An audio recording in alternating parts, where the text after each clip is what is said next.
Hello, and welcome back to another edition of Carrie's Gardening Channel. So today is April the 6th, 2021, and what I want to talk to you about today is how to grow fuchsias.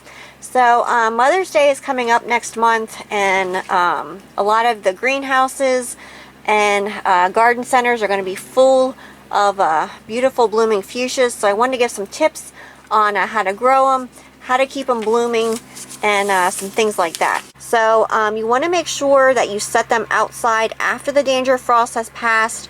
If you have like an early Mother's Day coming and they still want cold, you can take it outside during the day and bring it in when it's going to be cooler at night. They do like shade, especially in hot climates. So you want to make sure that they have their shade. They can tolerate some sun in some of the cooler climates. So in cooler climates, partial shade, and really hot climates, you want to make sure that they are in full shade. Now, to keep your fuchsias blooming, you do want to deadhead them. So you want to take the blossom, the spent seed pods off there and just discard those. But these are beautiful flowers. Hummingbirds love them. And the bees do come to pollinate them. Now you want to keep your soil on these moist but not soggy. And what can actually happen with fuchsias, especially ones that are very large, is during the hot days of summer, especially when the wind's blowing, you'll see that the plant will start drooping, especially from what I've seen in the summertime. And before you go ahead and water it, check the soil first, because what can happen is the plants will actually get that large that they will lose the moisture out of the leaves faster than what the roots can take it up. And your soil will be moist for them. So if that happens, go ahead and move it into a cooler location and let it perk back up. Don't give it any water if your soil is moist, because we don't want to cause root rot on it. Now, these can be prone to aphids, spider mites, white flies. So you do want to watch out for those. Now, being that the hummingbirds, butterflies, and bees do come to these, you want to, if you do treat it with something, you want to make sure that you're treating it when the pollinators aren't out or around, because we don't want to hurt our pollinators. Now, you can fertilize these. I do recommend fertilizing them. You want to use your fertilizer at half a strength.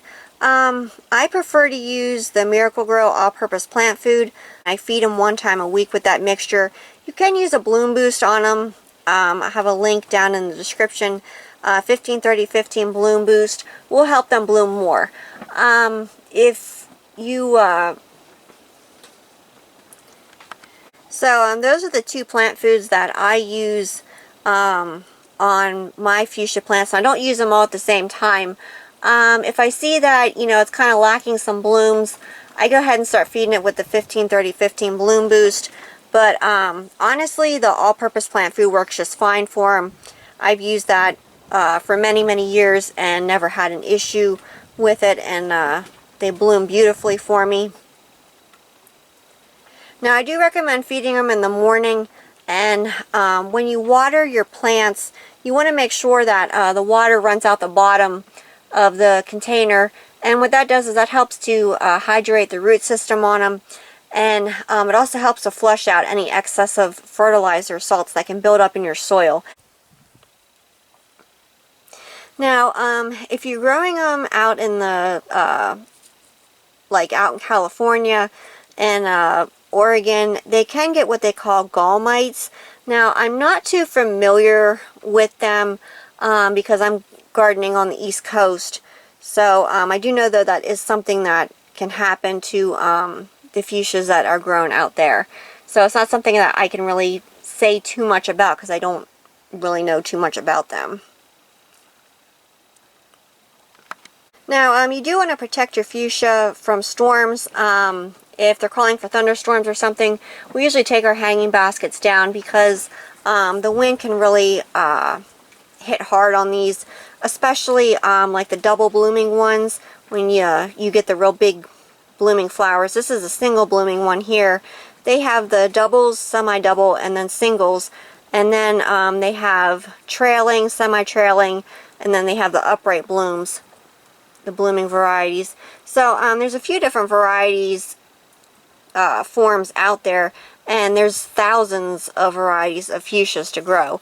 And fuchsias are one of my mom's favorite flowers. They're one of my favorite flowers. They're just so pretty, and they remind me of like a fairy garden type setting, and it brings the hummingbirds in. So they're just really pretty. So you can see this one here has some blooms still coming on it.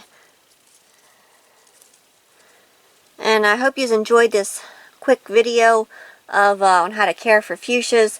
So if you like my video, please like, comment, subscribe. Please don't forget to hit the little notification button. That'll tell you as I put a new video on. You can also follow me on Twitter. I have a link down in the description for my Twitter account.